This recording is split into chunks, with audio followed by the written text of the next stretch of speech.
हरे कृष्णा। हम लोग भगवत गीता ज्ञान प्रबोधिनी के 5वें अध्याय आत्मा का विज्ञान से चर्चा कर रहे हैं। आप सभी लोगों का भगवत गीता ज्ञान प्रबोधिनी के सत्र में स्वागत है। हम लोग भगवत गीता यथारूप प्रश्नावली 5 आत्मा का विज्ञान इससे चर्चा करेंगे, प्रश्न उत्तर पर चर्चा करेंगे। तो इससे पहले कि हम ये चर्चा शुरू करें, कृपया आप सब लोग मेरे साथ ये मंगलाचरण बोलिए। ओम अज्ञानतिमिरान्धस्य ज्ञानाञ्जनशलाकया चक्षुरुन्मीलितं येन तस्मै श्रीगुरुवे नमः। श्रीचैतन्यमनोभीष्टं स्थापितं येन भूतले स्वयं रूपः कदा मह्यं ददाति स्वपदान्तिकम्। वन्देऽहं श्रीगुरो श्रीयुतपदकमलं श्रीगुरुन् वैष्णवांश्च श्रीरूपं सागरजातं सहगण रघुनाथान्वितं तं सजीवम् साद्वैतं सावधूतं परिजनसहितं कृष्ण चैतन्य देवं श्री राधा कृष्ण पादान सहगण ललिता श्री विशाखान्वितांश्च। हे कृष्ण करुणा सिंधु दीनबंधो जगतपते गोपेश गोपिका कांत राधा कांत नमोस्तुते। तप्त कांचन गौरांगी राधे वृंदावनेश्वरी वृषभानुसुते देवी प्रणमामि हरिप्रिये। वाञ्छाकल्पतरुभ्यश्च कृपा सिन्धुभ्य च पत्तानां पावनेभ्यो वैष्णवेभ्यो नमो नमः। जय श्री कृष्ण चैतन्य प्रभु नित्यानंद श्री अद्वैत गदाधर शिवासादि गौर भक्तवृंद। हरे कृष्ण कृष्ण कृष्ण हरे हरे, हरे राम राम राम हरे हरे।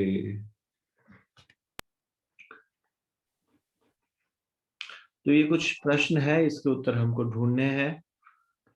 इनके अलावा भी भूमिका से मैं आपसे कोई प्रश्न पूछ सकता हूं, आपको ध्यान से सुनना है। तो आप सब लोग 7वां पेज का एंड पैराग्राफ है और एक लाइन है सिर्फ, वहां से फिर 8वें पेज से शुरू हो जाता है। तो यहां से हम शुरू करेंगे, भौतिक प्रकृति क्या है, ये शुरुआत हो रही है ना। आपको इन प्रश्नों के उत्तर ढूंढने हैं। जैसे पहला प्रश्न था, कोई व्यक्ति कहता है मैं नियंत्रित नहीं अपितु स्वतंत्र हूं, आप उसके बारे में क्या जान सकते हैं। दूसरा प्रश्न है, प्रकृति के नियंता को न मानना बचपना है, एक उदाहरण दीजिए। तीसरा है, किसके निर्देशन में सब चलता है। चौथा है, जीवात्मा गुण से भगवान के समान है, दो उदाहरण दीजिए। पांचवा, कुछ लोग सोचते हैं क्योंकि हम भगवान के अंश हैं इसलिए हम भी भगवान हैं, आप अपने प्रकृति के ज्ञान के साथ इस मिथ्या धारणा का खंडन कैसे करेंगे। छठवां, असत तत्व भौतिक पदार्थ तथा सत्य आत्मा में एक समानता तथा एक असमानता बताइए।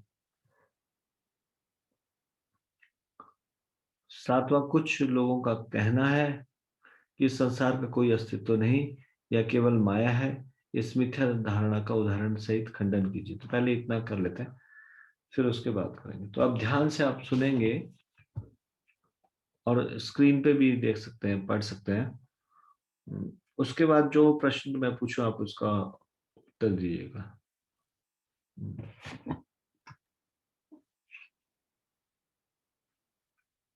भौतिक प्रकृति क्या है। गीता में इसकी व्याख्या अपरा प्रकृति के रूप में हुई है। जीव को परा प्रकृति, उत्कृष्ट प्रकृति कहा गया है, और अपरा प्रकृति क्या है, निकृष्ट प्रकृति। परा प्रकृति, अपरा प्रकृति। तो भौतिक जगत या भौतिक प्रकृति क्या है, अपरा। अपरा होता है निकृष्ट, इंफीरियर, और परा होता है सुपीरियर। तो जीवात्मा सुपीरियर एनर्जी है भगवान की, और ये भौतिक संसार इंफीरियर एनर्जी। प्रकृति चाहे परा हो या अपरा, सदैव नियंत्रण में रहती है।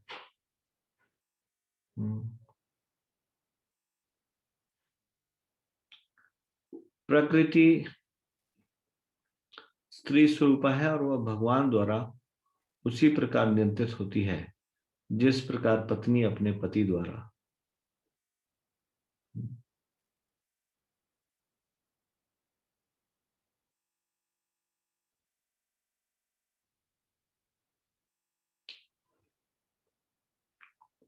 प्रकृति सदैव अधीन रहती है, उस पर भगवान का प्रभुत्व रहता है, क्योंकि भगवान ही अध्यक्ष हैं। जीव तथा भौतिक प्रकृति दोनों ही परमेश्वर द्वारा अधिशासित एवं नियंत्रित होते हैं।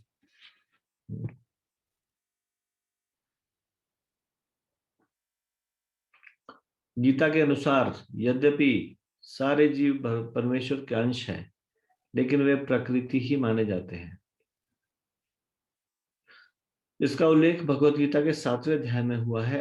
अपरेयमितस्त्वन्याम, जो भौतिक प्रकृति मेरी अपरा प्रकृति है। प्रकृतिम विद्धि में पराम, जीव भूता महाबाहो यदम धारते जगत। लेकिन इससे भी परे दूसरी प्रकृति है, जीव भूताम अर्थात जीव।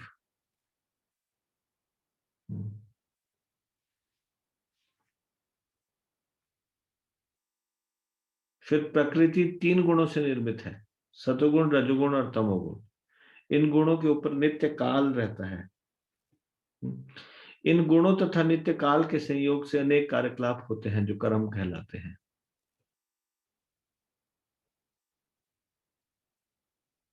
ये कार्यकलाप अनादिकाल से चले आ रहे हैं और हम सभी अपने कार्यकलापों यानी कि कर्मों के फलस्वरूप सुख या दुख भोग रहे हैं। उदाहरणार्थ, मान ले कि मैं व्यापारी हूं और मैंने बुद्धि के बल पर कठोर श्रम किया है और बहुत संपत्ति संचित कर ली है, तब मैं संपत्ति के सुख का भोगता हूं। किंतु यदि मान ले कि व्यापार में मेरा सब धन जाता रहे तो मैं दुख का भोगता हूं। इसी प्रकार जीवन के प्रत्येक क्षेत्र में हम अपने कर्म के फल का सुख भोगते हैं या उसका कष्ट उठाते हैं, यह कर्म कहलाता है।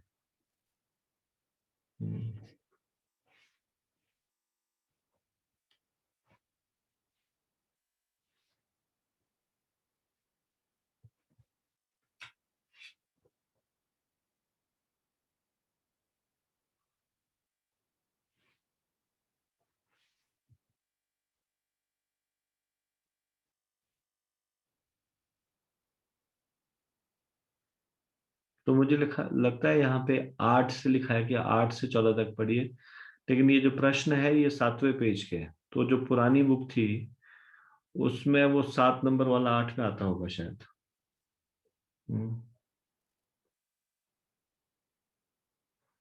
तो इसलिए मैं एक और पैराग्राफ पीछे से इसको पढ़ रहा हूं, आप इसको भी ध्यान से सुनिएगा। भगवत गीता के इन 5 मूलभूत विषयों में से इसकी स्थापना की गई है कि भगवान अथवा कृष्ण अथवा ब्रह्म या परमात्मा, आप जो चाहे कह लें, सबसे श्रेष्ठ है। जीव गुण में परम नियंता के ही समान है। उदाहरण, जैसा कि भगवत गीता के विभिन्न अध्यायों में बताया जाएगा, भगवान भौतिक प्रकृति के समस्त कार्यों के ऊपर नियंत्रण रखते हैं। भौतिक प्रकृति स्वतंत्र नहीं है।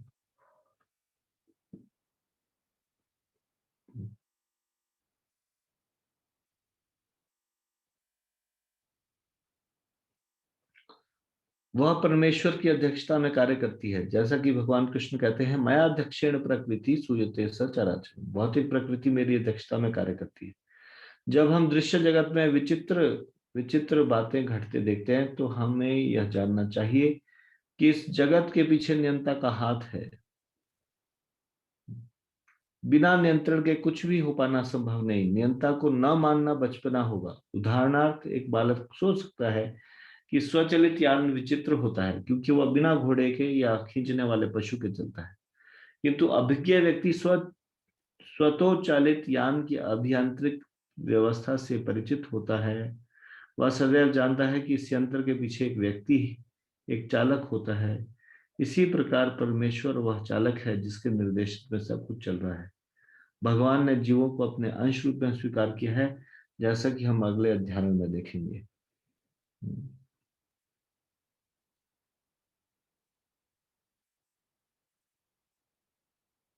सोने का एक कण भी सोना है, समुद्र के जल की एक बूंद भी खारी होती है। इसी प्रकार हम जीव भी परम नियंता ईश्वर या भगवान श्री कृष्ण के अंश होने के कारण सूक्ष्म मात्रा में परमेश्वर के सभी गुणों से युक्त होते हैं। क्योंकि हम ईश्वर, सूक्ष्म ईश्वर या अधीनस्थ ईश्वर हैं, हम प्रकृति पर नियंत्रण करने का प्रयास कर रहे हैं और इस समय हम अंतरिक्ष या ग्रहों को वश में करना चाहते हैं। और हम में नियंत्रण रखने की यह प्रवृत्ति इसलिए है क्योंकि यह कृष्ण में भी है।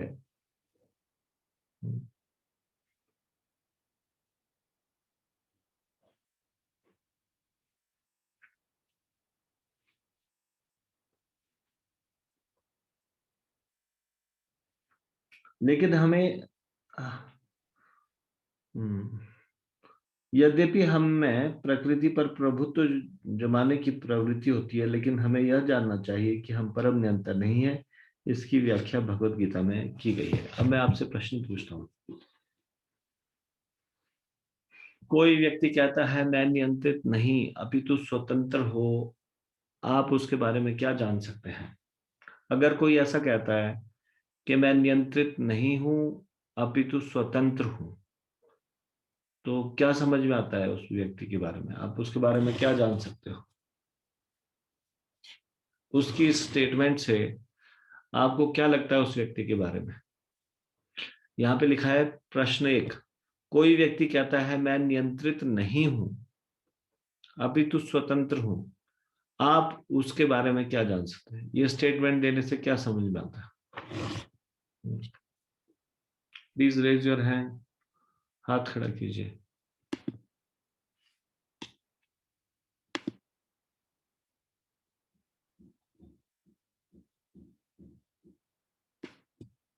मुस्कान माता जी बोले। हरे कृष्णा प्रभु जी, दंडवत प्रणाम। हरे कृष्णा दंडवत जी। सबसे पहले प्रभु जी हम कह सकते हैं कि अभी भी उस व्यक्ति में बचपना है और वो किसी भी प्रमाणित गुरु की गाइडेंस में नहीं आया है, जिस कारण उन्हें नहीं पता कि हमारे शास्त्रों में यही लिखा है कि लॉर्ड कृष्णा जो है वही सुप्रीम कंट्रोलर है ये पूरी प्रकृति के, चाहे वो जीवात्मा हो या चाहे वो हमारी भौतिक जगत हो। तो हम यही जान सकते हैं कि अभी भी वो इग्नोरेंस में रह रहे हैं। ठीक है, धन्यवाद। हरे कृष्णा प्रभु जी। हरे कृष्णा जी। कोई इसमें कुछ ऐड करना चाहते हैं? जो माता जी ने बोला कुछ उसमें ऐड करना चाहते हैं? हरे कृष्णा प्रभु जी, प्रणाम। दंडवत प्रणाम प्रभु जी। प्रभु जी, ये तो प्रभु जी कुछ अलग से मतलब बता सकते हैं प्रभु जी कुछ, या प्रभु जी इसी से बोलना है जो भी प्रभु जी इसमें? नहीं, कुछ भी बोल सकते हो। प्रभु जी ये था जैसे प्रभु जी कोई बोलता है कि नियंत्रण वाली बात बोलता है कि मैं पूर्ण नियंत्रण हूँ, तो प्रभु जी देखा जाता है कि प्रभु जी वो कुछ भी नियंत्रित नहीं कर पाता, उसके अपनी बॉडी के बारे में उसका खुद को कुछ नहीं पता, वो अपनी बॉडी पे नियंत्रण नहीं कर सकता। तो प्रभु जी मूर्ख ही कहा जाएगा ऐसे व्यक्ति को जो जो खुद पे अपनी चीजों को कंट्रोल नहीं कर सकता। जैसे नेचर की कॉल आती है उनको कंट्रोल नहीं कर सकता, बीमारियों को कंट्रोल नहीं कर सकता, जन्म मृत्यु को कंट्रोल नहीं कर सकता। तो प्रभु जी ये मूर्खता ही पूर्ण बात लगती है प्रभु जी। सॉरी प्रभु जी सर। ठीक है, प्रभु जी बता रहे हैं कि उसको मूर्ख बोला जा सकता है कि वो जो है, ये सारे एग्जाम्पल प्रभु जी ने बताया कि वो कुछ भी नियंत्रण नहीं कर पा रहा, उसके कंट्रोल में नहीं है कुछ।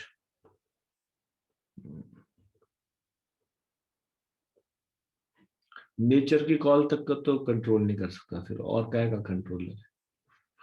और कुछ ऐड करना चाहते हैं कोई?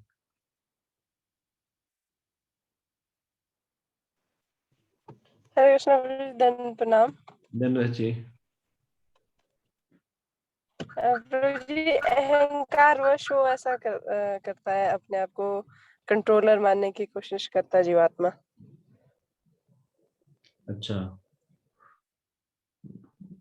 जी प्रभु जी। तो हरे उस कृष्णा दंड प्रणाम। वो भूलेखे में है, उसको गलती है, या फिर वो जानबूझ के ऐसे कह रहा है? दोनों ही चीजें हो सकती है, ऐसा? प्रभु जी सुनाई नहीं दिया प्रभु जी, आपका क्या कह रहे हैं आप? वो व्यक्ति भूलेखे में है, मतलब भूल में है, मतलब उसको मोहग्रस्त है, ऐसा इसलिए ऐसा बोल रहा है या फिर वो जानबूझ के झूठ ऐसा बोल रहा है, या फिर दोनों ही बातें? फिर ये दोनों ही बातें, वो उसको उस चीज का ज्ञान भी नहीं है कि कंट्रोलर किस हद तक हो सकता है। जैसे प्रभु जी ने बताया कई स्थितियों में हम अपने शरीर की एक्टिविटीज को ही कंट्रोल नहीं कर सकते, तो हम और चीजें क्या कंट्रोल करेंगे। और दूसरा अहंकार भी है कि मैं कर सकता हूँ, या मैं स्वामी बन सकता हूँ। वही कंट्रोल करने की भावना जो हमारे को इस संसार में लेकर आई जब हम भगवान के धाम में थे, कि भगवान ही क्यों कंट्रोलर हैं, हम क्यों नहीं बन सकते। वही वाली भावना प्रभु जी। ठीक। सोनल माता जी ने भी हाथ उठाया। हरे हरे कृष्णा प्रभु जी, दंडवत प्रणाम। धन्यवाद जी। प्रभु जी, हम इसमें ये कह सकते हैं कि कोई व्यक्ति अगर कहता है मैं नियंत्रित नहीं हूँ, तो हम अपनी बीमारी, वृद्धावस्था, मृत्यु को क्यों नहीं कंट्रोल कर पा रहे।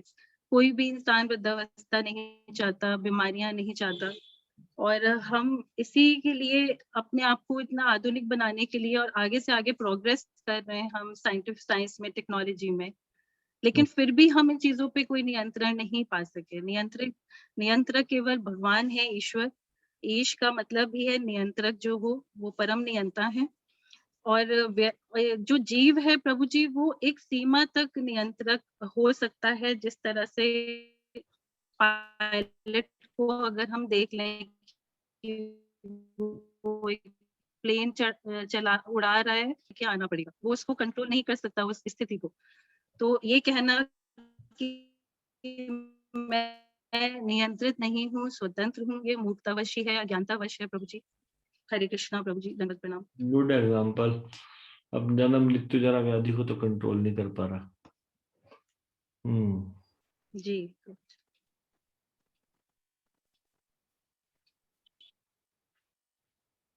इंदु अग्रवाल माता जी, आप भी हाथ उठा रहे हैं, बताइए। हरे कृष्णा प्रभु जी, दंडवत प्रणाम। धन्यवाद जी। प्रभु जी वैसे तो बता दिया, थोड़ा सा ये ऐड करना चाह रही थी मैं कि जैसे कोई व्यक्ति ये कहता है कि मैं नियंत्रित नहीं हूँ, अपितु स्वतंत्र हूँ, ये उसका कहना गलत है। भौतिक प्रकृति जो है भगवान की अध्यक्षता में कार्य करती है। सतोगुण, तमोगुण, रजोगुण, इन तीनों के अंतर्गत व्यक्ति कर्म करता है। ठीक है, धन्यवाद।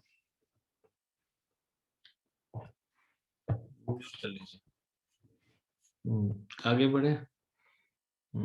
आप सभी लोगों के उत्तर सही थे। धन्ना सिंह प्रभु, चलो last, you want to say something? प्रभु जी दंडवत प्रणाम। दंडवत प्रणाम प्रभु।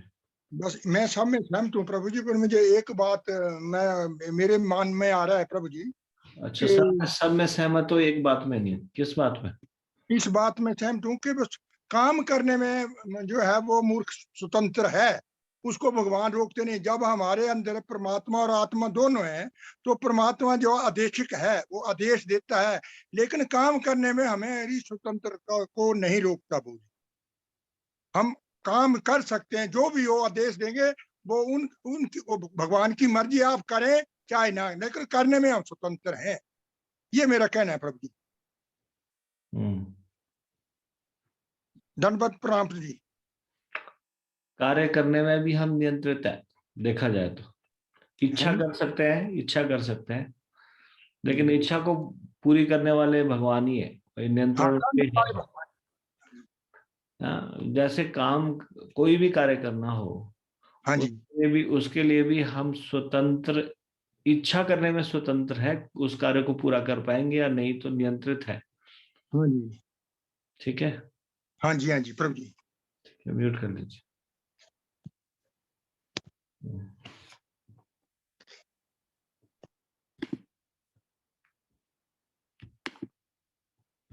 Thank you for your answers. आप सब लोगों का धन्यवाद उत्तर देने के लिए। तो सबसे बड़ी बात कि हम उसके बारे में क्या जान सकते हैं, ये जान सकते हैं कि ही इज इन इग्नोरेंस, वो अज्ञानता में। हम ये उसके बारे में जान सकते हैं कि या तो वो अज्ञानता में है, या वो मूर्ख व्यक्ति है, या वो अहंकारवश अहंकार में है, झूठा अहंकार से युक्त है, गर्व में है, इसलिए ऐसा कह रहा है कि मैं नियंत्रित नहीं अपितु स्वतंत्र हूं। हम नियंत्रित हैं। दूसरा प्रश्न है, प्रकृति के नियंता को न मानना बचपना है। इसका एक उदाहरण दीजिए। प्रकृति के नियंता को न मानना किस प्रकार से बचपना है? हमने क्या पढ़ा इसमें भूमिका में? कुछ उदाहरण दिया था, वो उदाहरण दीजिए कलावती माता जी। यस माता जी बोलिए। हरे कृष्णा प्रभु जी, दंडवत प्रणाम। धन्यवाद जी। प्रभु जी, इसमें उदाहरण आया था कि एक बालक सोच सकता है कि स्वतोचालित यान विचित्र होता है क्योंकि यह बिना घोड़े या खींचने वाले पशु से चलता है, किंतु अविज्ञ व्यक्ति स्वतोचालित यान की अभियांत्रिक व्यवस्था से परिचित होता है। वह सदैव जानता है कि इस यंत्र के पीछे एक व्यक्ति है, एक चालक होता है। इसी प्रकार परमेश्वर वह चालक है जिसके निर्देशन में सब कार्य हो रहा है। हरे कृष्णा प्रभु जी, दंडवत प्रणाम। बचपना का मतलब है वो एक जैसे छोटा बच्चा ज्यादा मैच्योरिटी से बात नहीं करता, परिपक्व नहीं, अपरिपक्वता बात होती है, उसकी बात में अपरिपक्वता होती है। तो ऐसे ही समझना पड़ेगा कि वो भी अपरिपक्व है, यानी कि उसमें भी बचपना है। एक बच्चा कह सकता है कि ये अपने आप से चल रहा है, लेकिन दूसरा व्यक्ति जानता है कि नहीं नहीं, अपने आप नहीं चल रहा है। और वो जानता है कि अगर वो स्वचालित कोई भी खिलौना है या यान है, उसके पीछे भी कोई चालक है, अभियांत्रिक व्यवस्था है। तो इस कारण वो ऐसा जैसे एक बच्चा कह सकता है, वैसे कोई अपरिपक्व अवस्था में ऐसा कह सकता है। मेरा अगला प्रश्न है, किसके निर्देशन में सब चलता है? और हम कैसे माने कि ये किसके निर्देशन में चल रहा है?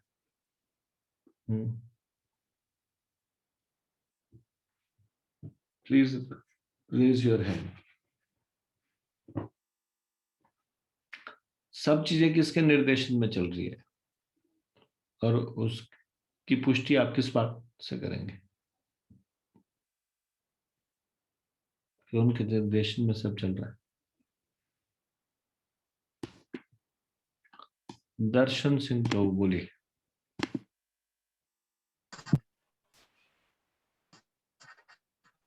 कृष्ण प्रभु जी, दंड प्रणाम। भगवान भगवत गीता में स्वयं कह रहे हैं कि मैं अध्यक्षेण प्रकृति सूयते सचराचरम, कि मेरे ही अध्यक्षता में जो है ये जो है प्रकृति वो सब कुछ मेरी ही अध्यक्षता में कार्य करता है। तो भगवान ही जो वो भगवान के निर्देशन में सब कुछ चलता है। हरे कृष्ण भाई। भगवत गीता का यहाँ पे इस बात से पुष्टि की जाती है, इस श्लोक से। ठीक है, धन्यवाद। अब मेरा ये प्रश्न है, कृपया हाथ उठाइएगा। जीवात्माएं गुण में भगवान के समान है, इसके 2 उदाहरण दीजिए। Please raise your hand. जीवात्माएं गुण में भगवान के समान है, कृपया 2 एग्जाम्पल दीजिए।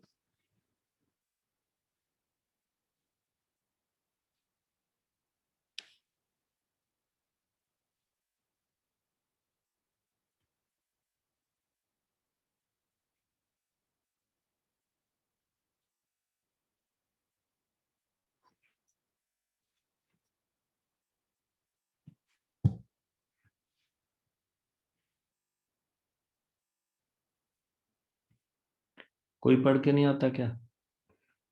आप में से 3-4 लोग ही पढ़ के आते हैं। अभी अभी हमने सामने पढ़ा ना, ये ध्यान से नहीं सुना आपने? ये प्रश्न का उत्तर तो आना चाहिए सब लोगों को। अभी हमने पढ़ा ना इसको थोड़ी देर पहले। जीवात्माएं गुण में भगवान के समान है, 2 उदाहरण दीजिए।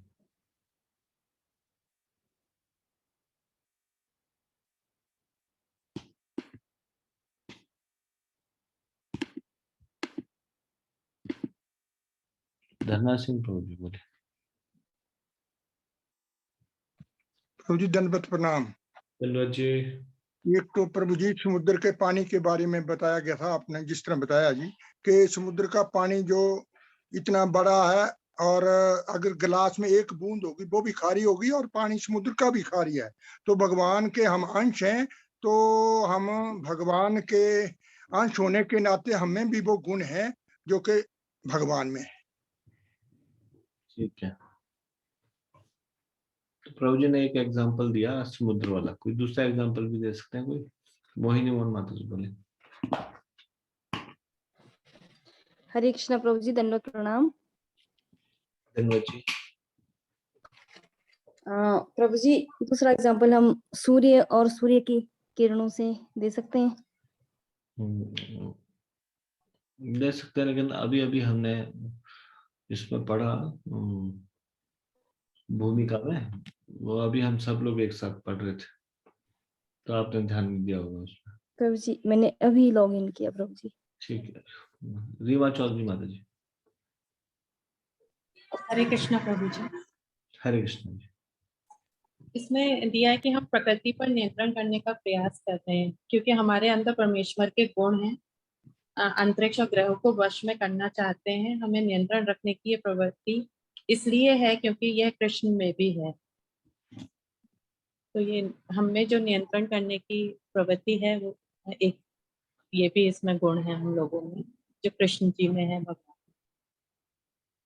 लेकिन हम परम नियंता नहीं है, ये हम जानते हैं।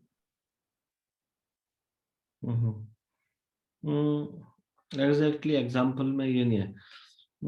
जैसे जीवात्मा गुण में भगवान के समान है, तो उसके दो उदाहरण दे रहे हैं। तो भगवान कंट्रोल करते हैं सब चीजों को, हम भी कंट्रोल करना चाह रहे हैं, इसलिए हम भगवान के समान है। तो ये एग्जैक्ट एग्जाम्पल नहीं है। नहीं, दूसरा इसमें है कि सोने का एक कण भी सोने जैसा है, जैसे हम परमेश्वर से बने हैं, तो उन्होंने खुद ही स्वीकार किया कि हम उनके अंश हैं। ठीक है, और तो सोने का एक कण। हाँ सही है, ये दो एग्जाम्पल है। समुद्र के जल की एक बूंद भी खारी होती है और सोने का एक कण भी सोना होता है। इसी प्रकार जीव भी परम नियंता ईश्वर या भगवान श्री कृष्ण के अंश होने के कारण सूक्ष्म मात्रा में परमेश्वर के सभी गुणों से युक्त है। ठीक है।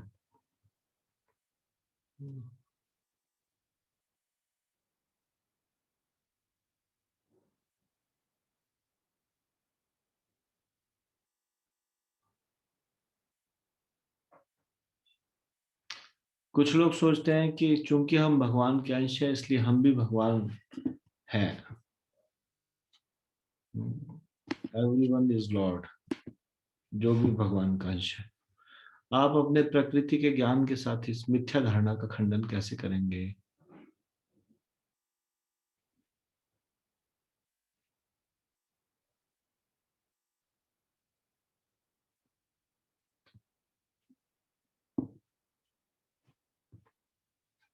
मुस्कान माता जी।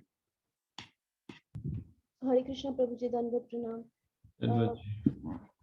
अगर हम भगवान जैसे होते तो हम अपना जन्म मृत्यु जरा व्याधि ये 4 चीज पे तो कंट्रोल कर पाते, पर हमारा तो इन बेसिक 4 चीजों पे ही कंट्रोल नहीं है। तो हम अपने आप को कैसे मान सकते हैं कि हम हर चीज कंट्रोल कर सकते हैं भगवान की तरह? और भगवान सुप्रीम कंट्रोलर है, उनके कंट्रोल में सारी चीजें हैं। और जैसे कि हम भगवान के एक अंश हैं, तो हमारा एक पार्ट पे कंट्रोल हो सकता है, लेकिन भगवान तो सभी के मन को कंट्रोल कर सकते हैं। जितने भी जीवात्मा है सभी के मन को कंट्रोल कर सकते हैं, तो हम अपने आप को परम नियंता नहीं कह सकते। ठीक है। हरे कृष्ण प्रभु जी, दंडवत प्रणाम। धन्यवाद जी। और कोई बोलेंगे इस विषय में कि हम भगवान के अंश है इसलिए हम भगवान के समान है, इसका खंडन कैसे किया जा सकता है? हरे कृष्णा प्रभु जी, दंडवत प्रणाम। धन्यवाद जी। प्रभु जी, हम इसमें ये भी कह सकते हैं कि जीव परम नियंता ईश्वर या भगवान श्री कृष्ण के अंश होने के कारण सूक्ष्म मात्रा में परमेश्वर के सभी गुणों से युक्त है, लेकिन हम सूक्ष्म ईश्वर या अधीनस्थ ईश्वर ही हैं। यद्यपि हमें भौतिक प्रकृति पर प्रभुत्व जमाने की प्रवृत्ति होती है, लेकिन हमें ये जानना चाहिए कि हम परम नियंता नहीं है, हम ईश्वर नहीं हो सकते, हम सदैव उनके अंश ही रहेंगे। हरे कृष्णा प्रभु जी, दंडवत प्रणाम। ठीक है, धन्यवाद।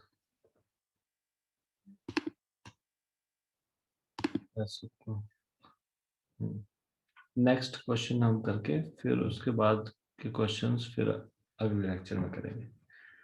अगला क्वेश्चन है असत्य यानी कि तत्व भौतिक पदार्थ या सत्य यानी कि आत्मा में एक समानता और एक असमानता बताइए। What is the similarity and what is the difference? एक एक एग्जांपल दीजिए।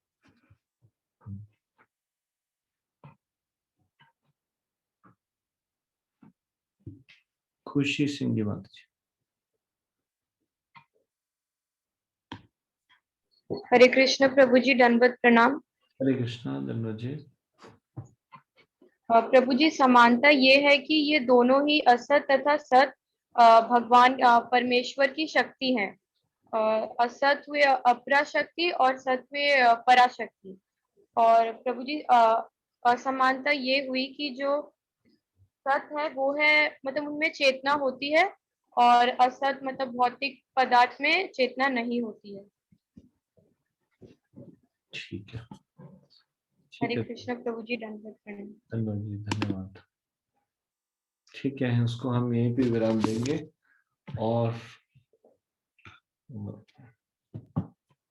7वें क्वेश्चन से आगे के क्वेश्चन हम अभी नेक्स्ट लेक्चर में लेंगे।